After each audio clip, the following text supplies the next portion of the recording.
Pasca pemindahan ibu kota ke Nusantara, bagaimana konsep Jakarta yang ideal? Bagaimana cara mewujudkannya? Ya, saya sampaikan tentu Jakarta akan menjadi sebuah kota metropolitan yang besar. Tapi bagaimana penduduknya itu jangan ini jadi kota yang begitu besar, tapi perutnya tidak kenyang. Kan kata Bung Karno kan, yang penting perut rakyat itu kenyang. Nah, kalau perut kenyang, tentu pikiran tenang kan. Pikiran tenang baru dompet bisa penuh untuk bisa bekerja dengan baik. Nah, Jakarta harus dibuat menjadi sebuah kota yang sangat menguntungkan semua pihak. Diadministrasi dengan baik. Dan kalau menurut saya tidak ada pengaruhnya ketika ibu kota harus pindah pun. Karena Jakarta tetap menjadi kota bisnis, kota budaya, pusat keuangan, tempat turis. Nah, ini yang akan kita wujudkan. Caranya bagaimana? Nah, di sinilah fungsi pemerintah. Bagaimana caranya? Misalnya, setiap pembangunan oleh properti company manapun ada kontribusi. Mungkin saudara masih ingat bagaimana jalan Jakarta jadi lebar di Sudirman Tamrin. Bagaimana ada tambahan semanggi. Bagaimana kali besar di kota jadi bersih. Bagaimana lapangan banteng Monas bisa dirapikan, diperbagus. Itu semua dekompensasi koefisien luas bangunan. Ketika orang menaikkan ke atas, dia harus membayar kontribusi membangun Jakarta. Nah, sehingga Jakarta itu bisa memfokuskan uangnya untuk memperhatikan saudara-saudara kita yang berkekurangan. Nah, saya tidak ingin Jakarta jadi kota begitu besar, begitu banyak orang kaya datang, begitu banyak orang pintar datang. Ada orang-orang tertinggal yang tidak mempunyai daya beli. Nah, di situ kita harus membuat satu program. Kita harus menjamin setiap keluarga di Jakarta punya kemampuan keuangan minimal 5 juta. Ideal tinggal di Jakarta itu harusnya 5 sampai 10 juta. 15 juta lebih bagus. Nah, dengan ada uang seperti ini, pemerintah yang harus mengadministrasi keadilan sosial. Bagian mana yang membuat warga Jakarta, keluarga di Jakarta tidak mempunyai 5 juta. Kalau dia tidak punya kerjaan pun, kita harus melatih mereka menjadi mampu dengan pasukan yang warna-warni. Ada pasukan yang memperbaiki rumah, misalnya kita latih, punya sertifikat ngecat, sertifikat pasang keramik, sertifikat pasang atap baja, pasang bata. Nah, ini akan membuka kesempatan. Begitu kota jadi besar, kota besar akan membutuhkan banyak orang untuk maintenance rumah. Orang yang mengerti tentang listrik, mengerti tentang plumbing, pipa, tentang mesin, tentang ini semua akan dibutuhkan orang. Karena orang kan tinggal vertikal, semua perusahaan akan membutuhkan orang tenaga-tenaga untuk melakukan maintenance. Nah, dari mana untuk melatihnya? Disitulah fungsi pemerintah. Melatih, memberi sertifikat pada mereka, tapi yang terutama adalah menjamin kemampuan keuangan minimal 5 juta. Jadi antara range 5 juta sampai 10 juta sampai 15 juta lebih baik. Bagaimana caranya? Itu fungsi pemerintah. Orang tinggal mendaftar. Nanti tekniknya saya akan jelaskan. Kalau Anda mau jalankan itu, saya bisa kasih tahu bagaimana tekniknya. Tapi minimal setiap keluarga Jakarta harus punya penghasilan 5 juta. Itu yang harus dilakukan. Jakarta harus seperti itu. Bagaimana cara menghadapi orang-orang yang memiliki kepentingan di lingkungan Pemprov? Ya, transparan. Saya kira untuk mengatasi itu yang paling penting, gubernurnya itu ya lurus dan transparan. Ada pepatah kuno bilang begitu kan. Kalau kepalanya lurus, maka bawahnya tidak berani, tidak lurus. Jadi nggak bisa itu orang yang berpikir semua sudah main, saya masih ikut main. Nah, di situ butuh leadership gubernur yang berani buka transparan. Lalu ada sistem meritokrasi. Jabatan itu tidak bisa karena suka tidak suka, dekat tidak dekat. Tapi siapa yang paling banyak mau melayani warga Jakarta, dialah yang paling pantas menduduki posisi tertinggi. Kalau Anda mau jadi wali kota, mau jadi camat, mau jadi sekda, Anda harus membuktikan Anda bekerja paling banyak membantu warga Jakarta. Nah, itu sistem meritokrasi. Tentu kita juga ingin berbasis kinerja. Penghasilan ASN di Jakarta itu harus bisa setara atau lebih tinggi daripada posisi yang sama kalau dia bekerja di swasta. Itu yang dikatakan oleh pemerintah Singapura. Kalau pemerintah tidak membayar penghasilan tinggi kepada pegawai pemerintah, bagaimana dia bisa dapatkan pegawai yang baik? Pasti semua kan ke swasta. Tetapi punya pegawai yang dibayar tinggi pun, kalau tidak transparan, maka ini tidak akan menghasilkan apa-apa. Malahan lebih korup. Nah, kalau kepalanya lurus, bawahnya pasti tidak berani, tidak lurus. Transparansi. Semua anggaran di Jakarta harus dibuka. Sampai lembar ketiga, waktu itu saya lakukan. Seluruh warga Jakarta tahu pajak yang dia bayar, bayangin ya. Kalau kita pikir jadi warga Jakarta ya. Kita beli sesuatu ke mall kena pajak. Lewat jalan kena pajak. Isi bahan bakar kena pajak. Gaji belum dinikmatin kena pajak. Kita, ini bayangin ini, semua dipajakin. Bangun rumah kena pajak. Perbaikan rumah kena pajak. Semua dipajakin kita. Tapi timbal balik kita apa? Jalan raya kita pun dijadiin tol harus bayar juga. Terus PPN semua kena pajak. Gak ada yang gak kena pajak. Makan juga kena pajak. Dagang semua kena pajak. Tinggal di rumah, warisan pun. Balik nama pun kena pajak. Tinggal di rumah gede juga kena pajak. Padahal warisan orang tua. Jadi udah pensiun, udah kerja setengah mati, udah bayar pajak setengah mati. Udah tua pensiun, pajaknya dinaikin semua. Saya dulu dituduh tuh tukang naikin pajak katanya. Sebetulnya terjadi, kalau buat saya pribadi, saya pengen tidak bayar pajak sama sekali untuk PBB rumah. Nah kenapa? Pajak itu dari kolonial Belanda. Kalau kita mau majakin orang, bukan pajak kita dong, pajak orang asing harusnya. Bayangin masa orang udah beli rumah kena bayar pajak, balik nama kena pajak, udah tinggal masih kena pajak, padahal udah pensiun. Ya nggak bisa, makanya dulu saya sampaikan. PBB harus nol sebetulnya. Lalu saya mulai, yang 1 miliar dulu, nol. Naik lagi. Nah kenapa saya bertahap? Karena pelabuhan di pulau OPQ, ada 17 pulau kalau nggak salah reklamasi. Saya pengen pulau OPQ, itu udah kerjasama dengan Rotterdam. Kita udah bahas berapa kali dengan Rotterdam di Belanda. Saya ingin Tanjung Priok itu pindah ke tempat lebih dalam di OPQ. Sehingga Pemda DKI punya pelabuhan seperti di Rotterdam. Saya diajari itu dari wali kota Abdul Muthalib. Bayangin kalau Jakarta punya pelabuhan sedalam itu, punya OPQ, punya 80% saham, orang masuk, punya penghasilan seperti itu begitu besar.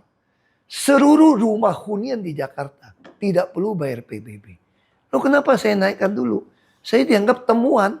Ketika undang-undang pemungutan pajak bumi bangunan diserahkan kepada Pemda DKI, saat itu sudah selisih bisa sampai 5 kali berapa lipat, 2 kali, 3 kali lipat dari harga yang sesungguhnya. Nah ini bisa jadi temuan merugikan negara atau memperkaya orang lain. Nah saya kebetulan waktu itu adalah gubernur. Dari Kementerian Keuangan menyerahkan kepada Pemda untuk memutuskan. Nah kalau saya tidak memutuskan itu, saya bisa dianggap pelanggaran. Nah sekali itulah yang harus kita lakukan. Bagi saya, pemimpin yang baik itu selalu memikirkan setiap anggaran. Bisa dilihat oleh warganya, karena itu pajak warga. Itu adalah hak warga Jakarta untuk melihat uang saya dipakai kemana.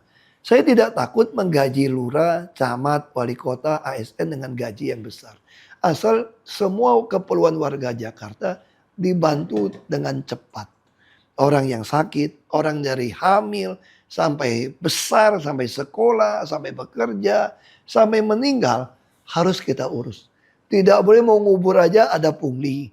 Tidak boleh mau lahir bikin sertifikat harus ada pungli. Nah ini semua belum bisa ada kalau warga ada kesempatan melapor. Nah saya mendorong siapapun jadi gubernur Jakarta harus menyerahkan nomor HP resminya pribadi. Harus bisa menerima warga datang untuk melakukan pengaduan.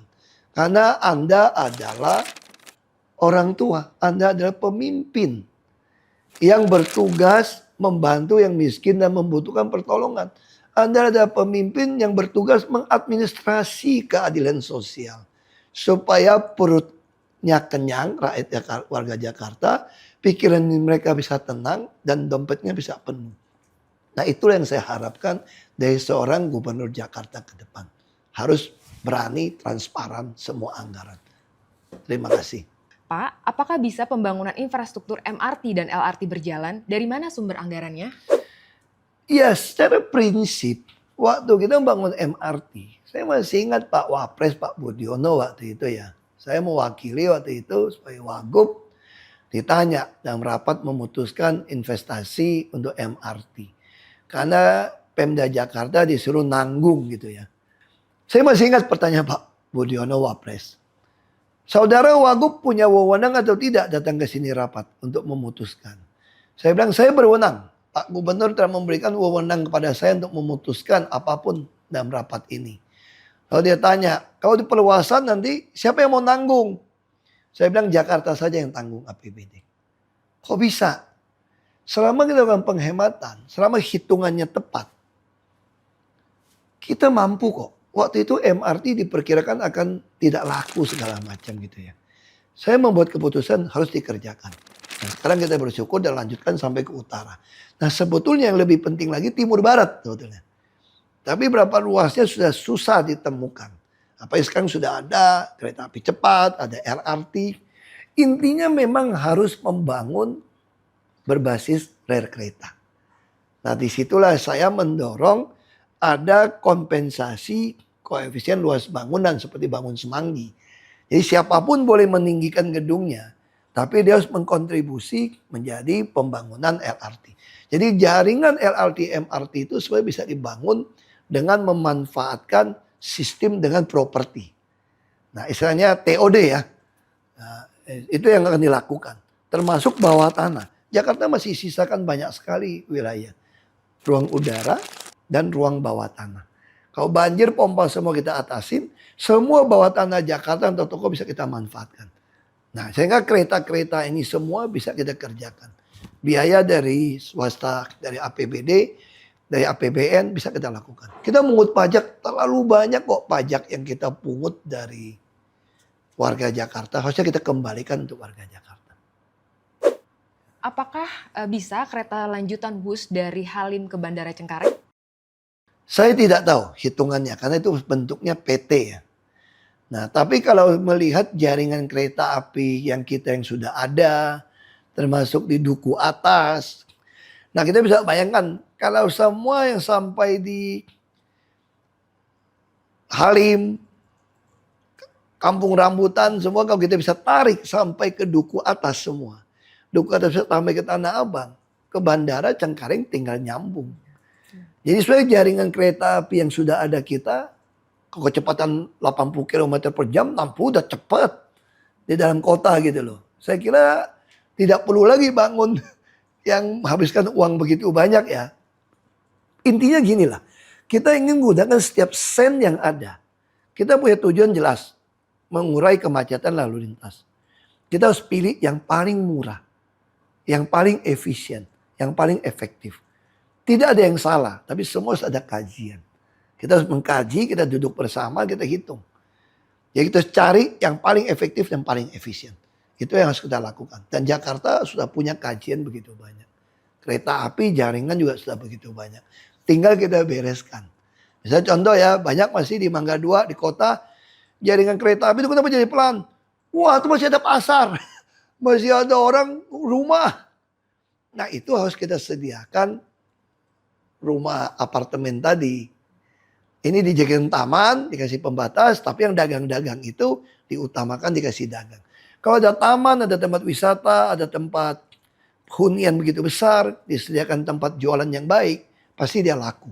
Kita jangan pindahin orang membuat dia tidak laku, itu kita tidak mau. Kenapa Persija tidak bisa mempunyai stadion sendiri di Jakarta? Nah, ini kita bicara jujur ya. Dulu saya tidak tahu bahwa Persija itu DKI tidak ada sahamnya. Nah, waktu saya melihat Pak Fauji Bowo membuat di daerah BW ya, Taman BW ya, yang sekarang ada Stadion JIS itu.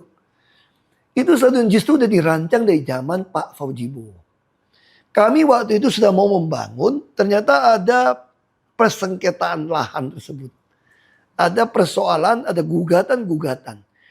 Dulu saya mau bangun itu menjadi tugas PT Ancol. Karena PT Ancol diberikan tanah reklamasi.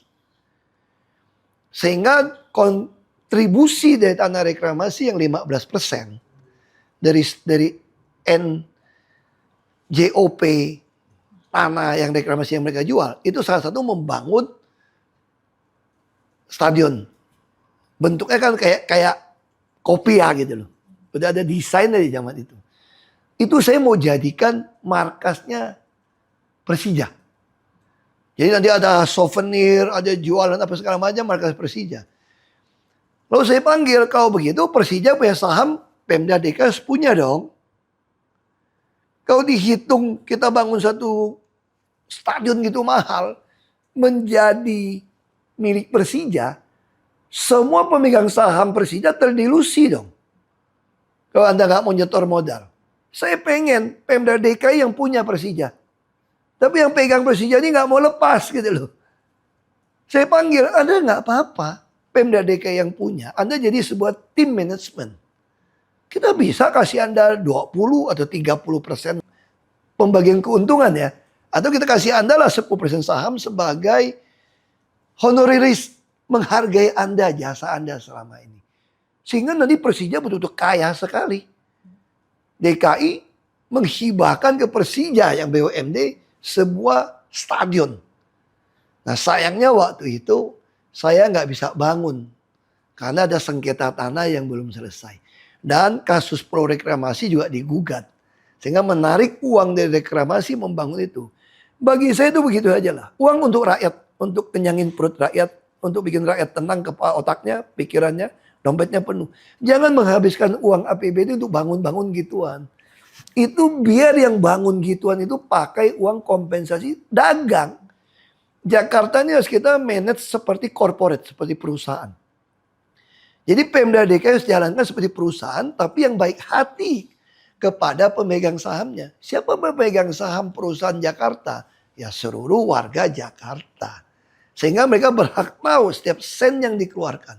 Soal gaji jadi besar, tidak masalah. Orang juga kita bangga kok kalau anak kita kerja di perusahaan asing digaji mahal. Tapi anakmu memberikan kontribusi yang luar biasa kepada perusahaan. Jadi jangan mau dihasut-hasut. Wah gajinya keenakan. Tapi kok hartanya melimpah kok kamu gak ribut saya bilang. Ya harusnya orang digaji besar gak apa-apa. Selama dia bisa memberikan kontribusi kepada perusahaan. Nah perusahaan itu ya namanya Jakarta. Nah sayang bagi saya Persija harusnya punya kesempatan memiliki satu stadion begitu besar. Asal sahamnya adalah milik. Bayangin nanti dikasih 10% juga penghargaan juga kaya raya kok. Punya gedung kok. Nah itu perlu kita deal. Bila perlu hanya cuma manajemen. Secara hukum kok nggak bisa. Kalau Persija tiba-tiba diambil alih, dikasih gedung gitu besar. Saya mau tanya nilai Persija berapa miliar sekarang. Pakai appraiser saja menilai. Kan sudah klub bola semua sudah ada nilainya. Dia appraiser saja. Pemda DKI sebagai pemegang saham baru memasukkan sebuah stadion begitu besar, dihitung. Anda pemegang saham lama, sisa berapa sekarang? Nah itu yang saya mau lakukan waktu itu.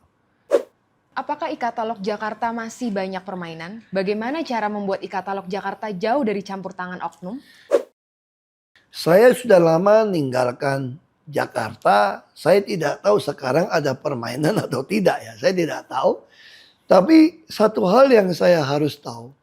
Kalau Anda melihat di website DKI tidak dikeluarkan secara transparan anggaran sampai satuan ketiga, patut kita curigai ada permainan. Kalau orang tidak berani buka, berarti kan ada sesuatu yang disembunyikan. Nah bagaimana e-katalog itu bisa baik? Patokannya dulu sederhana juga kita lakukan. Kita ingin bandingkan harga jual si produsen kepada pihak lain dari faktur pajak. Jadi patokan harga adalah faktur pajak sebagai harga tertinggi. Nah dengan ada faktur pajak tertinggi, kita akan melakukan sesuatu yang sangat terbuka. Nah kita akan membangun banyak e-katalog. Ya, ada e-katalog dengan berdasarkan faktur pajak. Produsen akan membuat di sana dan semua orang bisa melakukan sesuatu. Dan yang lebih penting lagi, pengadaan barang untuk dan atas nama rakyat itu sebaiknya tidak diadakan oleh satuan kerja atau dinas-dinas oleh Pemprov. Misalnya contoh begini. Apakah benar anak didik itu membutuhkan bolpen, buku, tas, sampai maaf saja IK Ibon misalnya. Itu betul. Katakanlah misalnya, satu anak didik membutuhkan dua botol IK Ibon dalam 1 tahun. Kalau ada 900.000 anak didik, tentu Pemda akan mengadakan sampai 1,8 juta botol IK Ibon.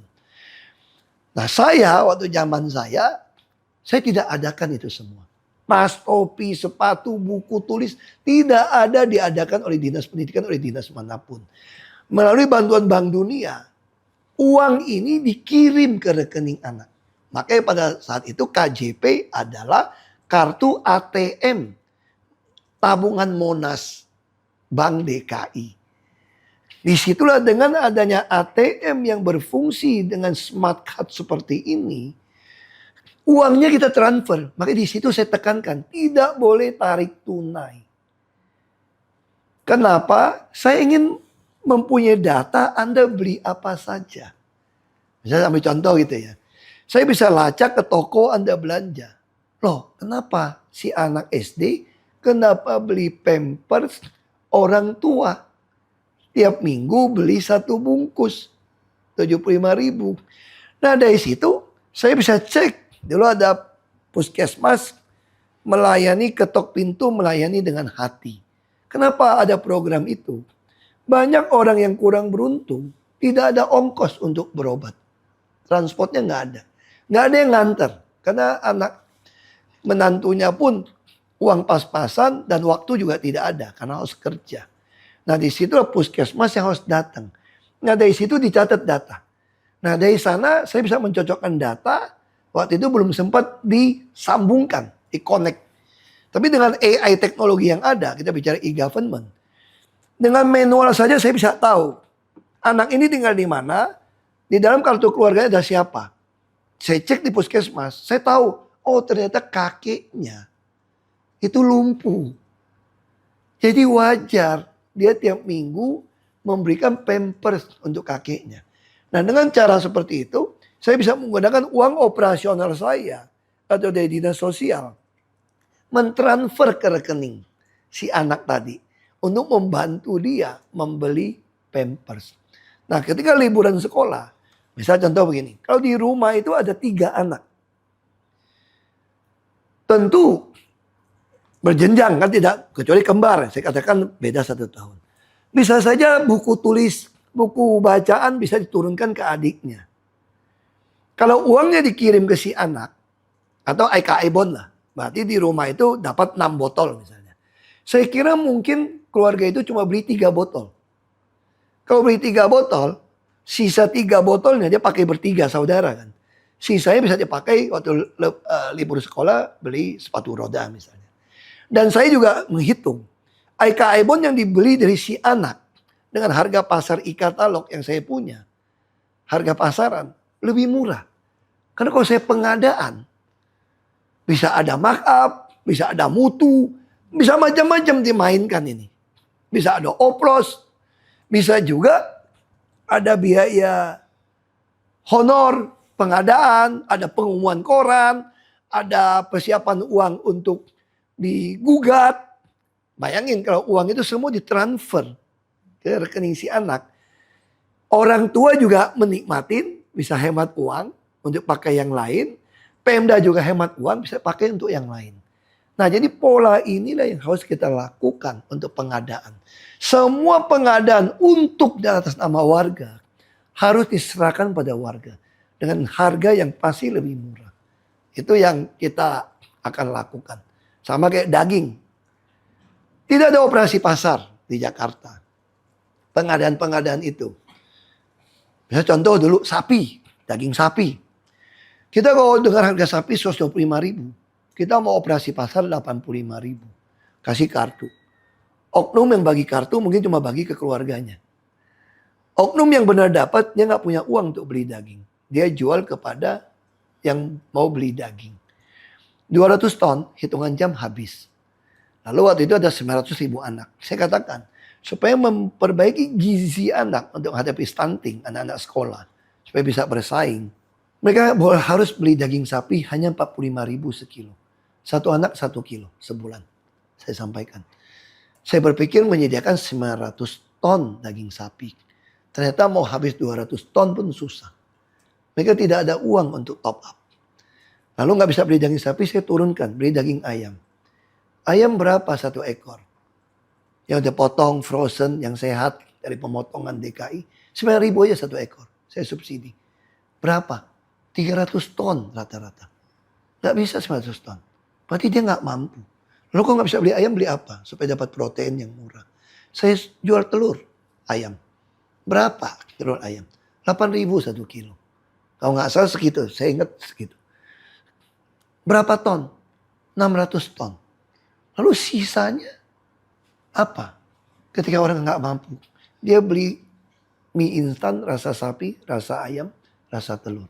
Ini yang membuat kesehatan dari janin, stunting bisa terjadi di anak-anak kita.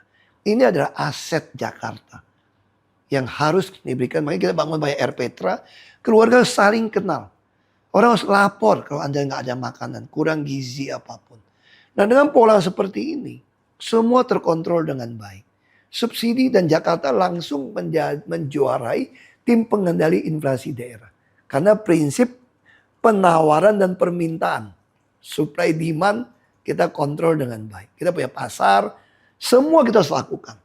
Nah sekali lagi, ini ada beberapa pola yang akan kita lakukan untuk soal pengadaan, e-procurement, masuk data-data. Manfaatnya seperti itu yang kita terima untuk warga DKI.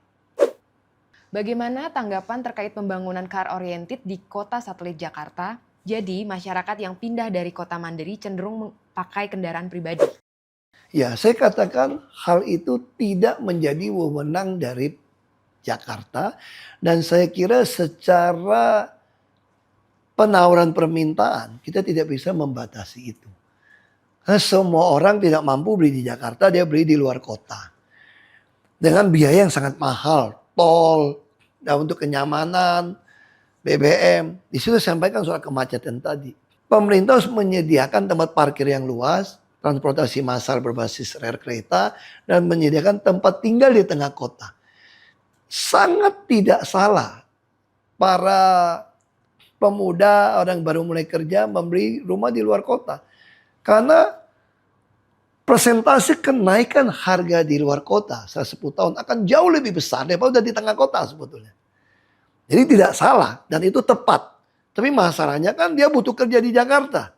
Nah di situ saya katakan lebih baik dia beli di luar kota tapi dia bisa tinggal di sini. Kita harus bangun banyak apartemen untuk mereka sewa. Harus membangun banyak tempat parkir supaya mereka bisa mengganti ke kendaraan umum untuk masuk ke tengah kota Jakarta. Sekali lagi kembali ke soal uang. Ketika ada yang lebih murah, lebih efisien, lebih efektif, solusi yang kita berikan, orang pasti akan melepaskan kendaraan.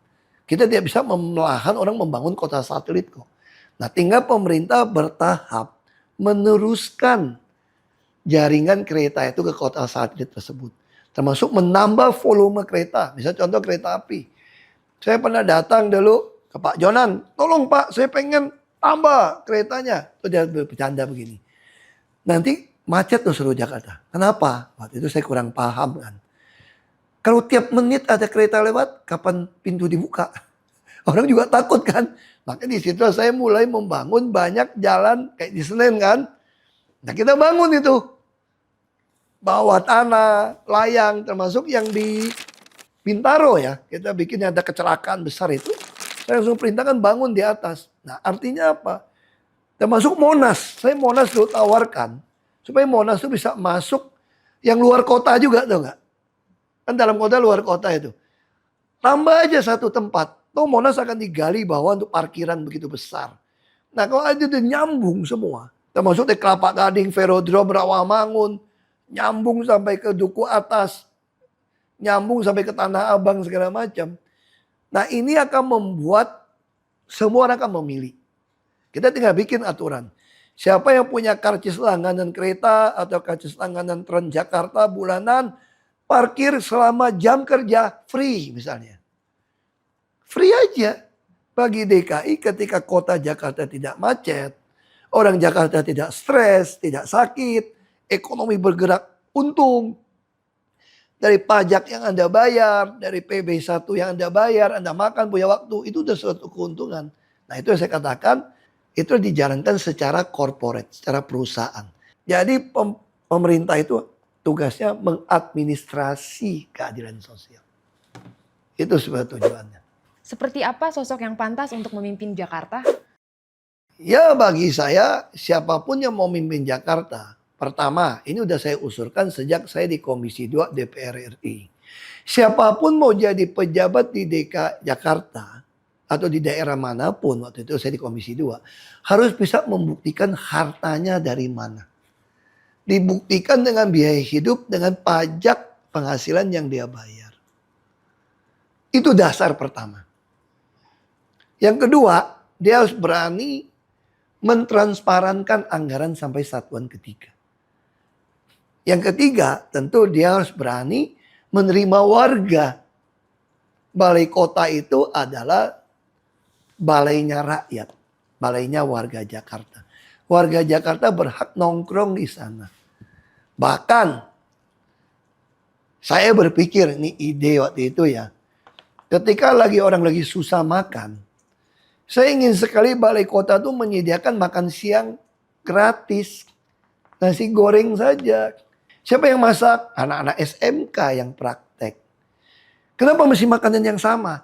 Supaya orang yang mampu tuh nggak mau datang tiap hari makan yang sama. Bosen. Jadi kalau buat orang yang memang nggak punya makanan, dia akan datang situ makan tiap hari. Sekalipun menunya sama. Karena untuk hidup. Nah harusnya balai kota seperti itu. Nah pemimpin yang diharapkan ada pemimpin yang menjadi bapak pelindung. Yang menjaga setiap sen pajak yang dibayar oleh warga Jakarta. Untuk kepentingan warga Jakarta. Udah bayar PBB mahal, bayar STNK mahal, bayar lampu jalan mahal. Tapi bisa kena banjir, bisa kena maling, bisa kena rampok, atau bisa jatuh, jalanan jelek. Itu semua tidak boleh terjadi. Setiap sen yang dipungut harus untuk warga Jakarta. Nah itu yang saya harapkan. Sosok yang bisa jadi gubernur Jakarta harus buka diri. Harus kasih nomor HP pribadi kepada seluruh warga Jakarta. Supaya orang semua bisa ngadu. Baru lurah, camat, wali kota, semua pejabat satuan kerja, dinas, tidak berani macam-macam sama warga Jakarta. Karena akan dilaporkan kan. Nah selama semua kerjakan dengan baik, saya kira warga Jakarta tidak mungkin kok mau WA yang sibuk seperti itu. Tapi harus ada tempat pengaduan. Termasuk balai kota. Gubernur harus berani turun menyapa warga Jakarta yang pagi-pagi menunggu di balai kota. Itu paling penting buat saya seperti itu. Dan tentu juga harus mengadministrasi keadaan sosial dengan baik. Orang yang kaya harus dibantu untuk membuka banyak lowongan kerja. Orang yang kurang beruntung harus diberikan kemampuan, sertifikasi sampai penghasilan. Ya, sekali lagi terima kasih sudah bergabung menyaksikan program A3. Sekali lagi saya katakan ini A3 bukan A1 ya. Semua yang saya sampaikan bisa jadi bahan diskusi. Anda bisa mengajukan pertanyaan lagi, usulan lagi, atau pemikiran saudara yang menurut saudara pemikiran saya mungkin kurang tepat atau perlu disempurnakan atau ada ide lebih baik. Kita lakukan ini semua supaya siapapun jadi gubernur Jakarta ke depan bisa langsung mengimplementasikan, memberikan jaminan perut warga Jakarta kenyang, pikirannya tenang, dan dompetnya penuh. Sekali lagi terima kasih. Ini program A3 bukan A1. Terbuka, pertanyaan, diskusi, saran pendapat yang bisa Anda kirimkan di semua medsos saya di bawah ini. Terima kasih. Salam sehat selalu.